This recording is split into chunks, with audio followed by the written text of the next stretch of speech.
Tu t'occupes toujours des gens autour de toi, ton horaire est tout le temps trop chargé, tu dis toujours oui à ton patron, à tes clients, aux gens qui sont autour de toi pour leur faire plaisir, par peur de décevoir, même si ça ne te tente pas vraiment. Oui, je comprends ça. Comme massothérapeute, on va avoir tendance beaucoup à s'oublier. On va vouloir aider le plus de gens possible. C'est- on va faire preuve d'une grande générosité, mais dans tout ça, souvent, on va s'oublier. Ouais. Qu'est-ce que ça va donner, ça, dans la vie quotidienne de tous les jours, de pas, dans le fond, de faire passer toujours les gens avant nous? Ben, ça va créer souvent beaucoup de fatigue. Là, c'est de trouver des manières de contrer cette fatigue-là. J'ai lu dernièrement un livre, ça s'appelle Les 7 habitudes de ceux qui réalisent tout ce qu'ils entreprennent. C'est un livre de Stephen R. Covey. Dans ce livre-là, il parle de la fable de la poule aux œufs d'or. Oui, l'histoire de la poule aux œufs d'or, le fermier qui avait une poule qui avait pondu un œuf en or, c'est ça, l'histoire que tu veux Ouais, ouais, ouais, parler? ouais. Donc, si je me souviens bien, c'est le fermier qui arrive un matin, qui découvre un œuf en or, qui pensait que c'était une blague que quelqu'un lui avait fait. Finalement, il est allé faire évaluer son œuf, puis c'était un œuf en vrai or. Donc, le lendemain, quand il est revenu pour retourner voir sa poule, il s'est rendu compte qu'il y avait un autre œuf en or.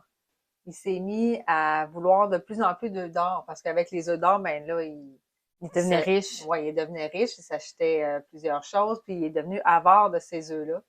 Fait qu'à un moment donné, il était impatient, puis il voulait en avoir plus tout de suite, au lieu d'attendre que sa poule en ponde un par jour. Ouais. Fait qu'il a décidé d'ouvrir sa poule, de tuer sa poule, puis en ouvrant sa poule, ben en fait, il n'y avait pas d'œufs d'or du tout. Donc, ce qui est arrivé, c'est qu'il n'y a Il y plus avait eu plus du d'œufs. tout d'œufs d'or. Fait que si on veut mettre ça dans des termes un peu plus techniques, cette fable-là, la poule, c'est la capacité de production, puis la production, ben, c'est un œuf par jour. OK.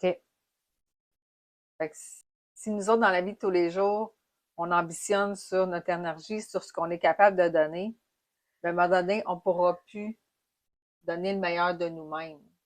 Donc, on sera plus capable de produire d'œufs. C'est ça. Exactement. On va s'épuiser. Souvent, les gens vont tomber en burn-out, vont faire de l'anxiété, vont développer des maux physiques Mhm. aussi. Donc, ça veut Ouais, dire qu'on a dépassé notre capacité de production. c'est ça. Ouais, Mais j'ai comme entendu dire à un moment donné, c'est comme on peut pas remplir un verre d'eau avec un pichet vide. c'est ça. Fait que si on n'est pas plein d'énergie, si on n'a pas pris de temps pour soi, ben, on peut pas donner aux autres, on peut pas aider les autres. Il faut commencer par s'aider nous-mêmes. Donc, le conseil ultime qu'on a à vous donner aujourd'hui, c'est ne pas brûler la chandelle par les deux bouts. C'est de chercher à préserver sa santé le plus possible, d'arrêter de vouloir récolter toutes les œufs en même temps, mais plutôt de voir ça comme une façon d'harmoniser sa vie pour en récolter à tous les jours de ces œufs-là, de cette énergie-là, de garder son potentiel optimal à tous les jours. J'ai créé un outil, comment diminuer ses douleurs musculaires pour de bon en seulement 30 minutes.